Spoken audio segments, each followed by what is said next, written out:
SONGMINE, Episode 8, my top 5 reissues for 2025 in the mine. Thank God for Christmas! Hey, let's get through this quick.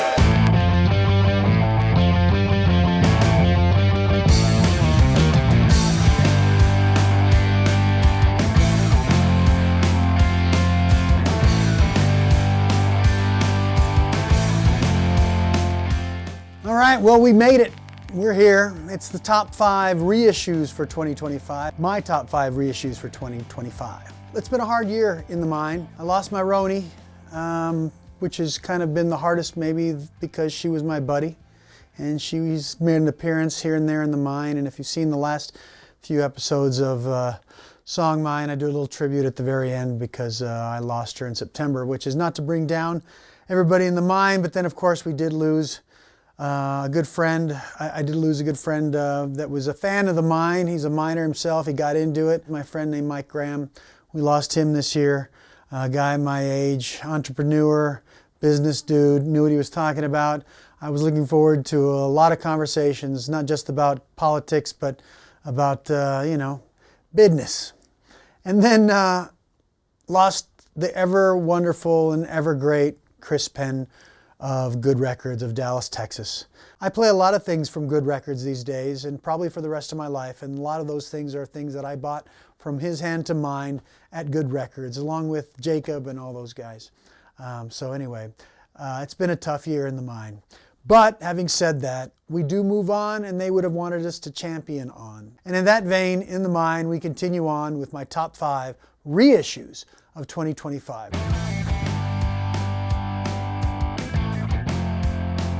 Now, there's plenty of reasons why I picked these, and they're varied, and I narrowed them down, and it took me a while because, God damn it, this is, and they're calling it, a golden age of reissues. And they're mentioning that specifically because of the amount of jazz that's been reissued on really good, quiet vinyl by mastering engineers of note, like your Kevin Grays, your Ryan K. Smiths, your Chris Bellmans, and all that. And they've branched out into mastering a lot more contemporary records, and I say that relatively speaking. I mean, they're finally getting into things, and I blame this on Rhino and Analog Productions and all these other labels that are really in charge here, the Warner Group.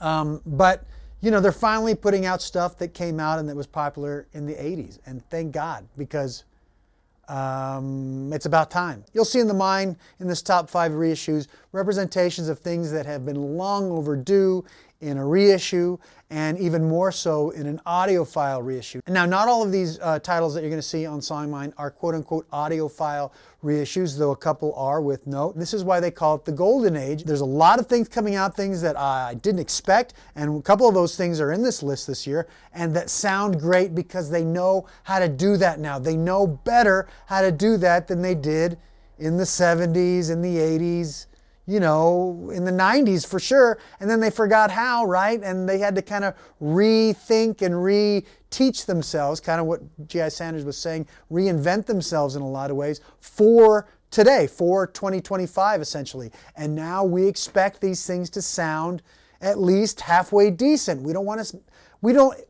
want to worry about the idea that as we graduate and move further along in our preferences, maybe our ability to buy better equipment, that as that equipment becomes more revealing, and it should be if it's good, right? Even if it's decent, it should be revealing, but a lot of times that can be revealing a bad job at mastering. Now, it could be a bad recording, but a lot of the time we're finding out that it's a lot of times just a dull single pass at mastering. And we've seen great albums be robbed of some great mastering, and we've seen some okay albums hit it out of the park. And a couple of these you might feel are okay albums to begin with, but I'll tell you, if I pulled them, it's because they sound great. In this SONGMINE, the ones that get rewarded are the ones that are not only great albums, some nice surprises, but that sound great. And even if they're not quote unquote or marketed as audiophile pressings, they sound great. There's becoming less and less excuse for records not to sound great because everybody knows how, and they're upping their game by just nature of the competition itself, because these guys, and I've said it before and I've said it a million times, these mastering engineers are the new rock stars.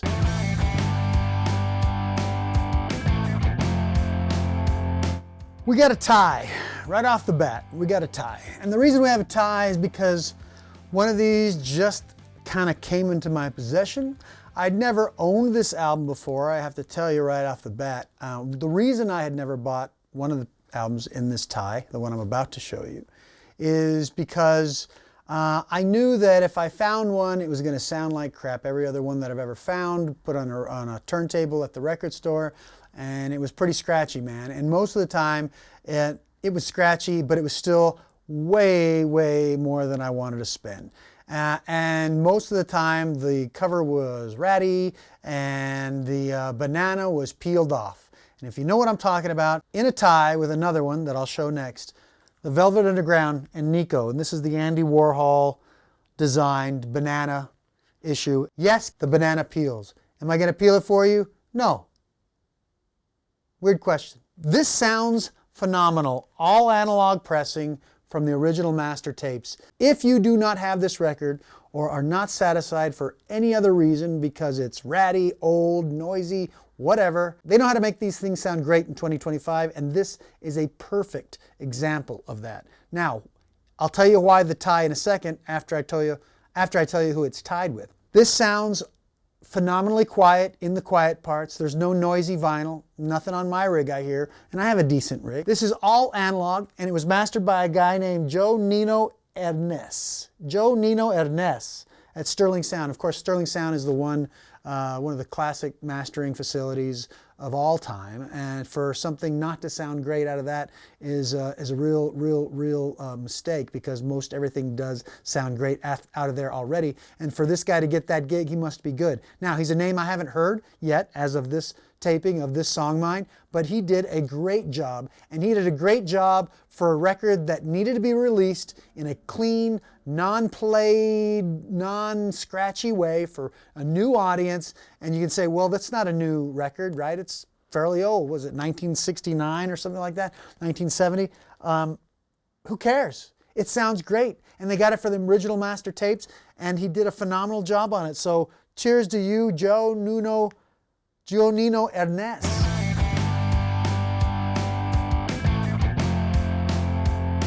Tied at number 5 with the Velvet Underground and Nico, the Banana That Does Peel edition, all analog from the original master tapes. Porno for Pyros. This one, of course, from the late 90s from our friend Perry Farrell. Something cool about this that I'll tell you about in a second regarding Perry Farrell and company, because they've had a crazy, 18 months themselves. Though I have heard that the band has been putting together more music without Perry. We'll see, we'll see.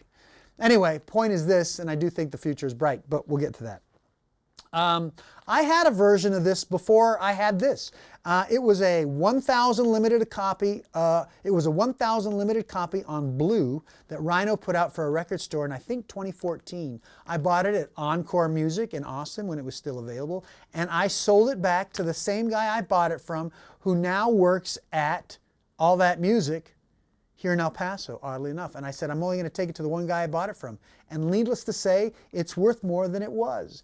And I used that money to buy other records, because when I found this sounds great. You're not going to find, except for a pretty penny, that album that I just sold back, and you won't find it sounding this good. This is the perfect price point. Audiophile quality, Rhino Reserve. Now you'll notice you'll notice the sticker sideways. What I do is I put it, I want to keep that hype sticker, right? So I take it, you can see I can access on the record, you can see I can access the record right here, but I take it, put it sideways so I can put it out, and then I just cover it with another cover, which you could say is overkill, overcover, but let's just say there's a sprinkler problem in an apartment or something like that. This baby's surviving. What about yours? Why are they tying? Because they sound equally great. And I'm saying that for different reasons, but these both are on quiet vinyl. You're going to love either one of them. I bet you've never had this on vinyl, so now's your chance. It's been cut by all analog tapes. And what's funny is, you know, this was done in the 90s, and it's all from analog tape. Who knew it was done on tape? This one is also done by Joe Nino Ernest. So Joe Nino Ernest kicked it out of the fucking Ernest Park, dude. Good job, Joe. Tied for number 5 in the mine, Porno for Pyro's debut album, and Velvet Underground, Nico. Oh, one interesting thing I was going to tell you about what the release of this Porno for Pyro says. In addition to the fact that they just re-released the Jane's Addiction camp just re-released Strays. Now, if you don't know, you don't remember which album Strays is. Strays is the album when they all got back together, but without Eric Avery, with Chris Channing, who was playing in Porno for Pyros at some point. And of course, Dave Navarro has an appearance on this, which all gets me to say that people were wondering what's going to happen with Jane's after the whole fight with Perry Farrell. By the way, if you haven't seen my interview with Perry Farrell, look through this. Look through my videos under the same channel, and towards the very bottom you'll see a quick little fun part of an interview I did with Perry Farrell. Anyway, it was during the time that he was in another argument with all those guys. I think that it's salvageable, and I think there will be more music, but even more importantly for now and for the people that are wondering what will happen if there'll be a possibility that Rhino will do a Rhino Reserve or Rhino High Fidelity version of Jane's Addiction albums, namely Nothing Shocking and Ritual de Habitual. I think there's a very good possibility of that. Why? Because this was just released as an audiophile version, says right there. And that says something good, I think, in the future with Jane's. You know, I think if those guys do love each other as much as they have always said they do, and I do believe they do, I do think that they've seen their brother fall, and they're doing what they have to do, and when Perry's ready, I feel like they're going to do a record, and I think that record's going to be probably phenomenal because they're spending a lot of time musically. Those three guys have been putting something together. We don't know what. Maybe they'll just put something with guest vocalists, maybe. I don't know, but it seems like they're setting a landing pad for when Perry's ready to finally just to be a good guy in a band again. Anyway, that's a complicated issue, but I do feel like this issue and the Jane's Addiction reissue that just got released and haven't had a chance to review yet, it's still in the end of 2025 as of this taping, but after Thanksgiving, but before Christmas. But anyway, I do think that's a good sign for the future for Jane's Addiction. Get well, Perry, and I don't know what to tell you about that Eddie, but get well, Perry, all right?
listen to, it's true.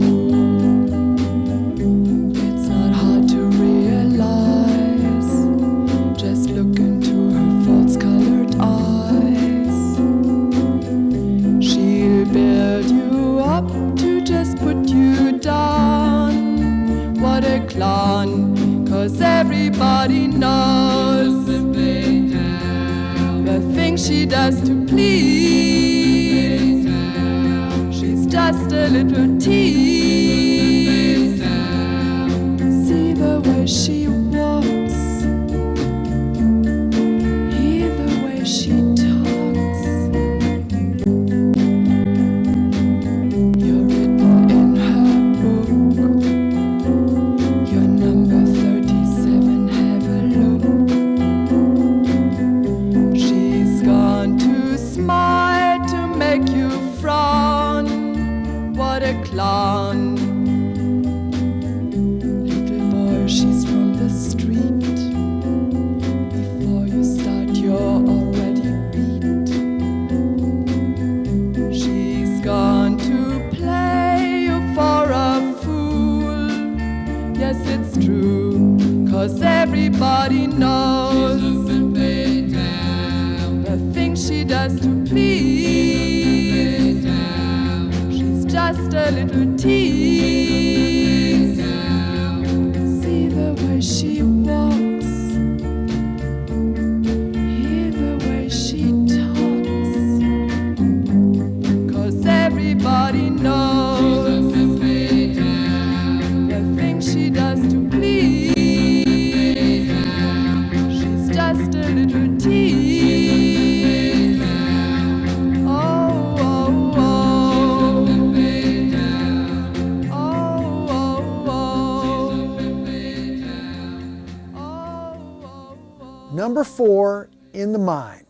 You know, I haven't been doing this for too long, and that is making this show with you and hanging with you in the mine. I haven't been doing it for too long, maybe just a little bit more than 2 years or so. But you have seen a theme, and I do like certain bands, and you're kind of starting to see what those kinds of bands are. I have to tell you that this reissue is something I just got for Black Friday Record Store Day, which is to tell you I just got it. I knew the music already because this is a reissue, but I couldn't help but put it in the top 5 because it's everything about this band that you love. I will say one thing that is a caveat to that in a second, but basically if there's anything I've been talking about this band, it's that I love the way they sound, and they are masters at synth, poppy, but alternative and dark synth music. And that is my number 4 pick for the reissues for 2025, Ladytron Nightlife. Now what is this? This is a remix album of Ladytron songs that you've heard before, including 17 and Destroy Everything You Touch, songs from other albums, but remixed kind of like in a, well, you know, what's a remix album? They oftentimes make it more dancey, and they expand on the things that hopefully you like, and maybe take you into other places with the songs and things you're familiar with, into other places, other mixes, kind of trick it out, trip it out, and sometimes they go too much, sometimes they can go too far, and sometimes it can fall flat. On this one, it enhances just about everything that you love, that I love about Ladytron, and that is the synth that's going to make my place sound like I'm on a spaceship, or if they're in headphones, and it's great headphone music for that too, that you're on a spaceship or something like that. Just super futuristic. Can't help but feel retro because of what the sounds are, but of course, as we know about that music in the early 80s that we're referring to, they saw themselves as quote-unquote futurists. Well, this is the manifestation of that, because many of these sounds are just refined versions of what they were doing then, and oftentimes an homage to that style, but done very well. This album is all that and more. My only criticism, and maybe it would have scored higher if it hadn't had this, but it's inherent in any mix album, and that is that it's going to be more dancey. And so they kind of push the dance angle a little bit more for my taste. I'll tell you, if there's any young DJs or DJs of any age, you got to pick this up, because you're going to be rocking this in a club and they're going to think you're a badass, because these tunes rock. Now, having said all that, the standout track for me is the last track on side D, and it's another version of the song 17. And if that sounds familiar, you've heard me play that song on my top 5 reissues for 2024. Go check it out. It's the original version of that song. And the reason that that was on one of my top 5, that was one of my top 5 reissues that year, was because that release sounded great too. I didn't know this was going to come out. Just because it's from the same band doesn't mean I can't pick them again. But yeah, there's the theme that I'm talking about. They're so great, and I feel like I'm discovering them all over again. And this is one of the albums that's allowing me to do that. The one for Light and Magic that was for 2024 was, I forget number, I think it might have been number 4. Well, this is number 4 also for all the same reasons. But the reason that the last track on side D, this version of 17 that I'm talking about, is because it's the antithesis of all that, in that they do a guitar version of that song, which I'm gonna, well, you might get a surprise. Well, shit, I'm going to go ahead and play that song for you. I'm just going to tell you right now because it's fucking awesome. It's like they read me or something because they know, I mean, the only other thing that would have made that song a cool song was if there was a guitar version, and then they do one. The guitar versions, they call it the Soul Wax mix. I don't know what the fuck they mean by the Soul Wax mix, but because it doesn't attribute to it, and I don't have time and haven't gone and to dig deep into the gatefold to figure out who did that mix, but it's fantastic and it's a lot of fun and it's the antithesis. And by the way, it's the only one that you're ever going to find on any Ladytron album that's going to be a rock version of something like this. But it's worth playing in the mind because that's what we do. We dig deep, and there's no digging deeper than side D, last tune on side D of an album, right? That's D's for deep dig, and that's what we're doing. So 17, rock version, In the Mind, For Your Face is number 4, reissue 2025. Dig.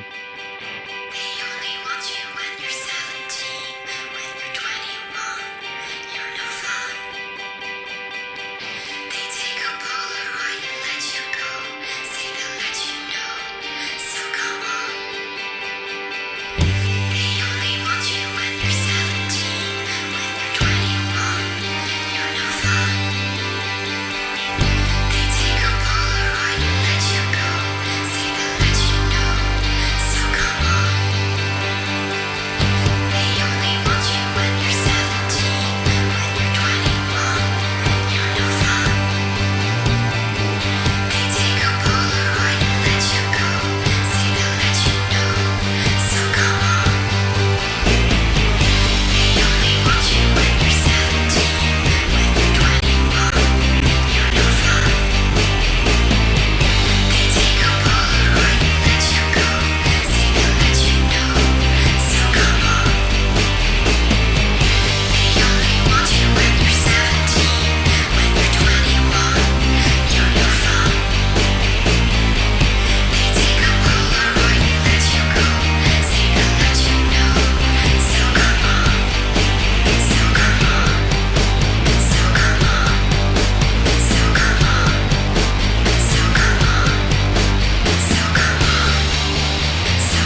right, number 3.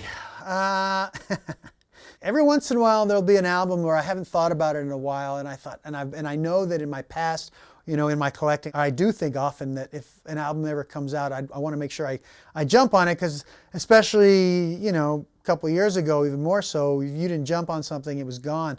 Now you can kind of feel it out, let's stream it ahead of time. But in this case, I knew I liked this album because I had this album back in the day on CD, and I saw this band live, and they blew me away. And I saw them again a few years later, and they blew me away too. I think they played during the day at ACL about 3 or 4 years ago, maybe more now, to be honest. But they were great then, and this album is a classic. And if you don't have it, you should go out and get it, because if you're any kind of appreciator of good catchy tunes, dancey tunes, rockin' tunes, and synth tunes, all combined into one, then you're going to then you're going to love Electric Six. Electric Six Fire. This is a great album. Dance Commander, Electric Demons in Love, Naked Pictures, Dance, Danger, High Voltage, She's White. I mean, Improper Dancing, Gay Bar, Nuclear War, On the Dance Floor. This is the bomb. Imagine if a synthesizer and a heavy metal guitar had a kid and were insistent that you dance. Imagine, you know, here's a good description. You know the dance tune that everybody made fun of in the late 70s that Kiss put out, I Was Made for Loving You? Okay? Now imagine if there was a band that was based on that song. Okay, you know you love that song. Okay? Kiss people in the day, you know, disco sucks, whatever. Look at that. They're owning the disco thing. Look at that. That's right out of Saturday Night Fever. And then they do like a metal thing, which is kind of like The Darkness. And it's meant to be, I'll admit, a little tongue-in-cheek, but they do it so well, and you want to dance, and you'll be a rock star. You'd rock this at a club, I promise. Any one of these songs. I've got a nephew, and we're going to try to drag him into mine, or a second cousin. I guess he's my cousin's cousin. My cousin's kid's my cousin, right? Anyway, and he's starting to DJ, and so I'm starting to get ideas of things I need to put together for him so he can get the party started right. And stuff that's not going to be played at the wedding or at the, you know what I mean? Stuff that he could rock out and people are going to wonder what the fuck it is. This is one of those records. You put this on, every single song is going to make you want to move, laugh, and have a blast. So, number 3 in the mind of my top 5 reissues of 2025 is none other than Electric Six Fire. And this is a great sounding version. I don't know how they made it sounded so good, but they did.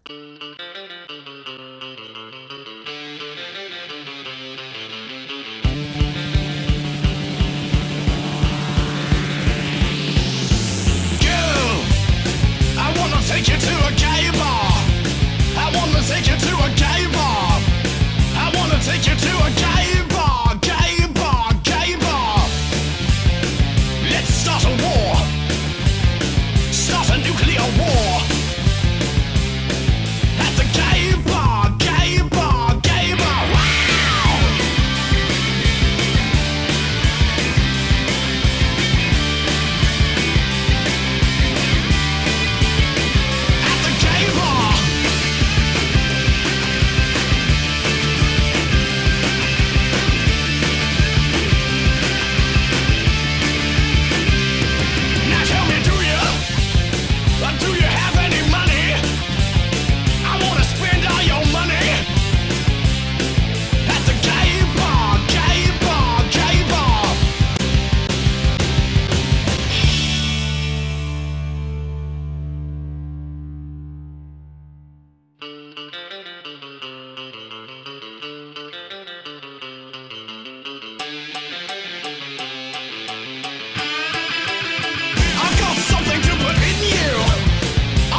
Superstar.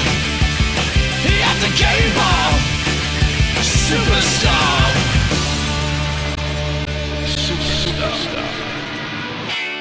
So number 3 in the mine is an album that kind of came out as a reissue a couple of years ago, right during or right after COVID. And I didn't buy it because though it came with a version of the album that was not only reissued and remastered, but it was remixed. And it made me very curious because the original version of this record is known for not being a very great sounding record. And you wondered why. Well, there's a history to that. But for now, what I want to talk about is from the view of the consumer. And this is kind of a criticism to the Rhino people, having said that they're doing amazing things. The Rhino reissues, the Rhino High Fidelity, loving most all of it. We don't need any more, little feet, but whatever. Okay, we could sure use some more things like this. The reason I didn't buy it the original time was because the first time that it was reissued with this new remix is because it was too expensive and it included things that I didn't care for. It had the CDs with it of these mixes which is great, but do we need the CDs? What are you going to do with those CDs? Do you have a CD player in your car? It took up a lot of space. It was a box that was probably the width of, 4 double albums or maybe 7 regular size albums. And it was overpriced, so you figure you had to pay for all that crap you didn't want. Though the booklet was cool, I hear, but still, I wanted the record. And they've done this a couple of times, and I didn't appreciate it. They did it once with Stone Temple Pilots' Tiny Music. They included a bunch of CDs I don't care about. I don't need the CDs. I wanted the remastered version of that record, and I didn't have it at the time. And I still don't have it because it's been reissued again, but I know that it can be done differently, and it's been put out. I don't want that version. It's overpriced. What I'm about to show you is a reissue of a reissue. And I'm counting it this year because it did come out, this version, this year in 2025. I'm also counting it because it's not as expensive as the way it came out before, because most likely the presentation is a little bit more minimal. Now, it does, though, include the original mix. So if you're a geek and you didn't have the original mix, you can see which one you like better. I wouldn't be surprised if many people like the original because it's the way they remember it. But I would say that you'd be hard-pressed not to think that the new version sounds more clear. And both are included in this reissue. It's number 3 in my top 5 reissues of 2025, and that is the 2025 reissue that came out on Record Store Day. Contains both the reissue of 2025 and the original mix, which was remastered in 2023. Okay, both sound great for what they are. Both are on pretty quiet vinyl. Both, in this case, are purple, which I could take or leave, doesn't matter. But you get both so you can compare. Anyway, it's none other than The Replacement's Tim. It's got both versions in here, and I love it because it's all you want if you collect vinyl. It's all you need. You don't need all those other CDs. You don't need all the other CDs. You don't need this is stripped down, and it's in a price point that people can afford if they care and if they don't need all that other stuff. Now, there's another version of another record that I'm still protesting, and I will not buy it until they do this. The same thing they did by stripping down this Ed Stasium and original mix to a double album that you can get without all the extra crap. I want them to do with the first Seal album. So Rhino, you hear me? This is what we want. We want the first Seal album, and we just want the vinyl. We don't want all the other CDs. We don't want the remixes. Because guess what? If you're a Seal fan, you already have them. And if you want to make that extra money with the extra Seal, sell those separately. But I am a vinyl collector, and we want the vinyl. I'm not going to spend $60 on a record that I know if you put out doesn't need to cost more than really $40. And I know that's kind of pinching pennies, but today there are so many things I want in the mind that you can't afford to get everything. So if Vinyl wants to make another buck, strip down the first Seal, and I mean Seal 1991, the self-titled, not to be confused with 1994. I'm talking about the one with Crazy and In the Beginning and Deep Water, all that. That's what we want. Seal 1991 self-titled, just the record, not all that other crap, just like you did with this one, the Tim stripped down, Ed Stacey, and you even included the other one, and that's a double album, and that wasn't crazy. If you did that, we would love you. But as it is, because I do support what you did here, this is number 3. Even though it's not even considered an audiophile pressing, it sounds great. The new mix I do actually prefer. I hate to have a hot take about that, but I do. It sounds more crisp. It sounds more clear. It sounds like the band is here as opposed to a band on AM radio would be the comparison that I would make, relatively speaking, between the two of the discs that are included here, the old mix and the new. Anyway, number 3 in my top 5 2025 reissues, Tim by the Replacements, In the Mine.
Yeah.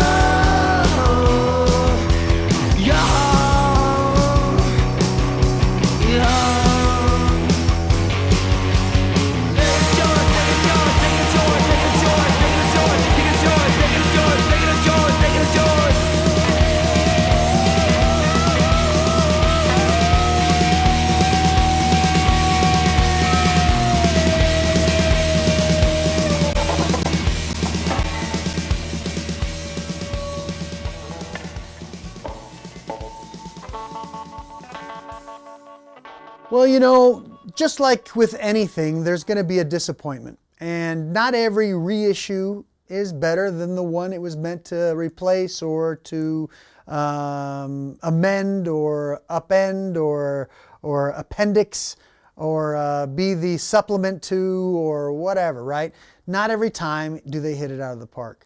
And I would say, and I've made the comment before, that in many cases, like with the cars that there's a review of, if you want to check it out, down in the videos, there's a review I do of the cars Shake It Up. And not in every case is the remaster better sounding than the OG. The OG, the original version as it came out from the year that it came out, the first pressing, all that.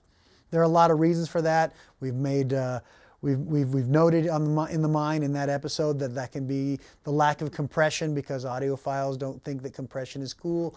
But if you liked certain rock albums in the 80s and the 70s, they used a certain compression that gave it that warmth, that jumpiness, that really made the bass kind of more of a beat than a rumble. Anyway, a lot of people don't like that, but I happen to like that, and I think that in that case, while I did think that the remaster was phenomenal, the OG makes me jump up and down just a little bit more, even if just that little bit more. That is to say that not every time is the remaster always better than the OG. Now, what are OGs? What are OGs? Earlier we talked about Porno for Pyros. I had purchased and already owned back in 2014 a version of that Porno for Pyros record. It was the only thing that was out, and frankly I think it was when people were mastering again after so long. They hadn't really gotten there. I'm pretty sure that whoever mastered it at the time, and I don't remember who that was, if they're still mastering, is doing a way better job than they did. Why is that? There's competition out there for the work. The guys that can do it really well make a pretty penny doing it. The guys that can do it really well make a pretty penny doing it, and they're in demand. They talk about how they have too much work. They talk about needing vacations. They talk about just it being a golden age for mastering, for the work that they're doing, but also the output that's out there these days. I mean, they were able, I believe the mastering agents did a smart thing, and maybe this was by design by the record companies, is that first they reissued all these old jazz records which were recorded in the 50s, and it seems remarkable now that they're able to remaster those things from original tapes and make them sound so good. Kevin Gray, of course, is the all-star of that, and he's doing a great job. Well, if you think about it, and they've even said as much, that mastering that stuff in a way is a lot easier than, say, a real dense rock and roll band, because you have 4 instruments. You've got a drum set, which may have a couple of mics on it, but more than anything, it was probably a room mic, and then you had the guy on the sax, let's say, a bass, and a trumpet, and many times a trumpet would start. So oftentimes you had to split into 2 or 3 tracks. It's not hard to separate 3, 4 instruments and make it sound pretty great and spacious. When you get into a heavy metal band or an alternative band that has a lot of layers of guitars, I'm thinking of like Smashing Pumpkins, I'm thinking about like Oasis, I'm thinking about Porno for Pyros, you're gonna have a harder time making those things sound and giving them the space they want. The reason is because of the compression back in the day. It was meant to sound loud, and they all wanted to be the loudest thing on the radio, and so they pushed those limits all the time. And that's the reason why compression kind of jumped the shark, and why so many people, I believe, are probably a little bit allergic to it these days, because it is still so used and maybe overused. And if you want to look into what compression does to music, please feel free to Google all that, compression and how it's changed, and the loudness wars. These are all things you can look up on YouTube, and there'll be plenty of people to tell you what that's all about as you go digging further down your mine, your song mine. This is mine, and in this mine there was one disappointment. So I'm a big fan of the movie The Virgin Suicides by Sofia Coppola. I'm a big fan of that soundtrack, which was scored or done. The soundtrack was by Air, which is the electronica group of the late 90s through mid 2000s. I mean, they still exist. They tour still, and they toured on their Moon Safari record just last couple of years. And I heard the rave reviews. I wasn't able to go, but our late great Chris Penn said that he went to that show. It was probably one of the last shows he went to, and he was remarked about how it was one of the best shows he ever went to in his life. And I did get to see Air back in the day. They played at the music hall, and it was fantastic, and you didn't expect much, and it was phenomenal.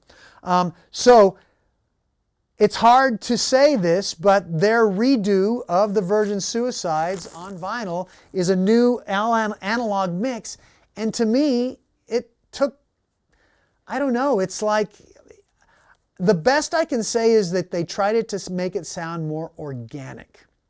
But I believe in doing so, they took away the cool of it, and they made it kind of sound, I hate to use the word bland, but it stripped a lot of the cinematic, you know, some music is just cinematic. It took a little bit out of that for me, and I was disappointed.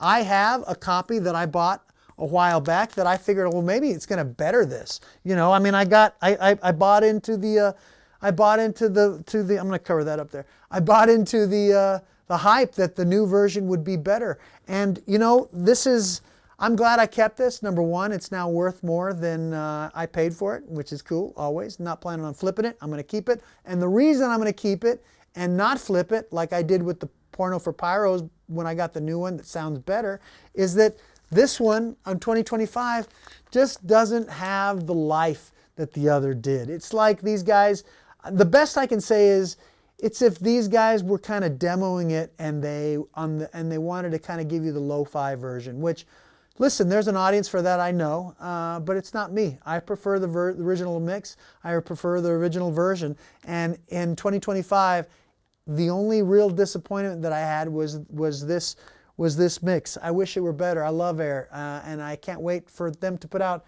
more music, new music, not just reissue their old music, because they are quite a special group, Air. Anyway, the only disappointment of 2025, the reissue remix of the Virgin Suicides soundtrack by Air. The first one's better.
number one in the mine of my top 5 2025 reissues. And God, I'm so glad I got this record. Let me just say that I've been into this band since an album that they had when they released it when I wasn't even done. I don't think I was even done with college yet, though I finished late as an undergrad anyway. But it was an album called In It For The Money, or For The Money, or In It For The Money. Anyway, we're talking about Supergrass. I'll show you the album in a second. It's my number one for the year, a reissue. That record, In It For The Money, was very much, if you don't already know Supergrass, they were kind of coming off or the tail end of a more mature Britpop kind of sound. If to the untrained ear, they might think that they were Oasis, but oh, they had such a deeper catalog than Oasis, and they grew the way Oasis never had a chance to grow, I'm afraid. I do look forward to Oasis growing, and these guys, you know, they're more known for being the Britpop kind of sound, and when they re-emerged, let's say about 5 years ago, it was a little less than, yeah, about 5 years ago when they re-emerged. They were doing so on their greatest hits. Most of their hits, from both the ones that people remember, are kind of bouncy, poppy, fun hits.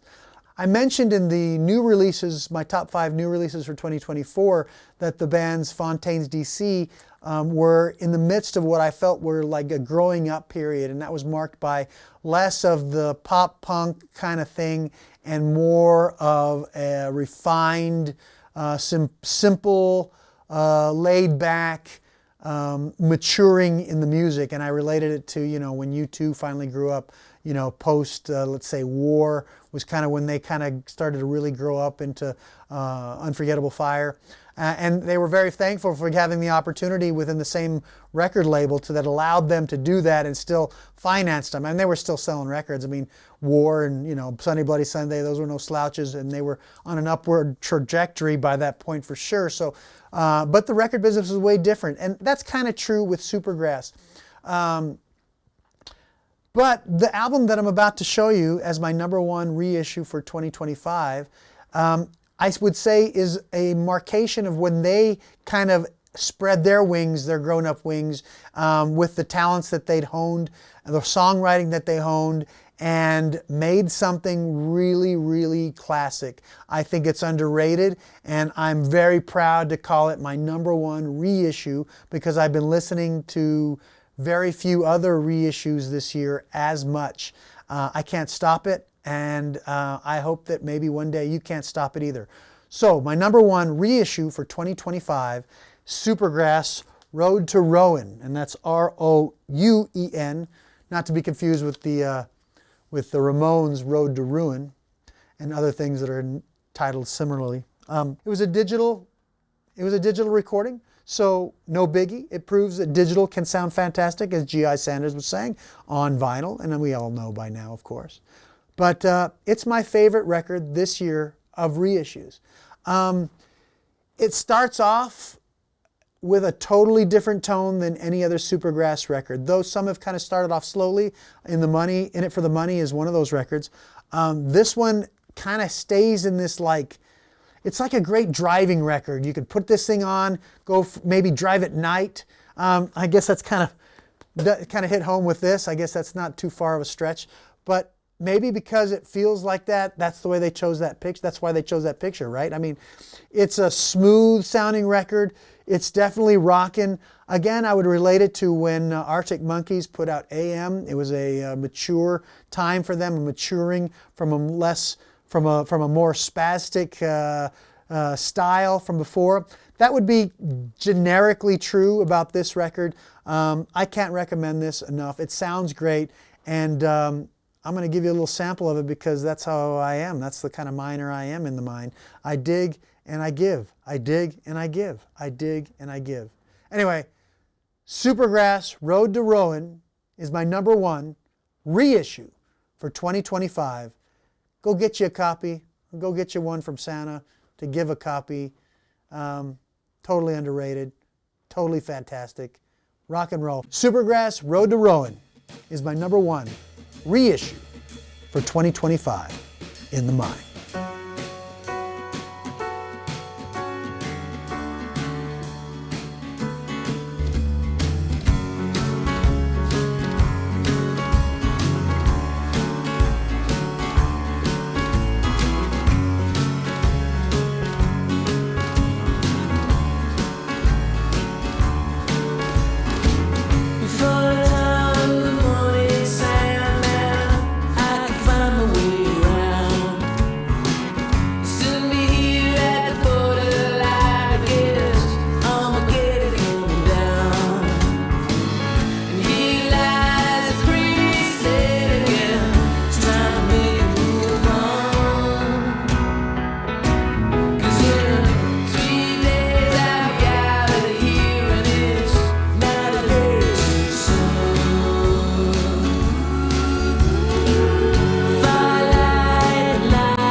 Thanks for hanging in the Mine. I hope you've dug this edition of my top 5 reissues for 2025.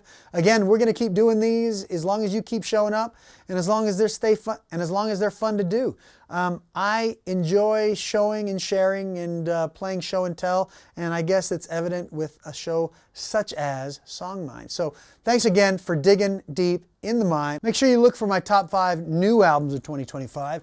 That'll be coming out, if it's not already out, sooner or later, but you can look for that. Make sure you like and subscribe. I got to say that because I got to get you to do that so that more people know about hanging out in the Mine. I mean, the Mine's fun, and I like hanging out in the Mine by myself, but I like hanging out in the Mine with you. And the more the merrier, and the more perspective, the better, right, in the Mine. Hopefully these aren't all tunes that you hear very often, especially around these parts, if you know what I'm saying. It's always a great dig, and we always want to know what you think. So if you have comments, go ahead and put that down there. If you have suggestions, go ahead and put that down there. I'm up for that too. We'll do it, maybe. As always, don't forget, if you like hanging in the Mine, ktep.org/songmine. And there's a whole first season out there, and it's where we all got it started, and it was a lot of fun. Did that with some other folks over there. They were a lot of fun. And we had a good time, and you want to see the origins of the Mine? Well, go check that out, ktep.org/songmine. Otherwise, like I said before, we'll be posting here on the YouTubes as we see fit. I think we're looking forward to a memorable 2026. It's been a memorable, if not hard, 2025. May the road rise, as John Lydon likes to say. For now, thanks again. I'm Chris. We miss you, Roni. We miss you, Mike. And we miss you, Chris Penn. But we'll move on, and we'll keep digging in the Mine. SONGMINE.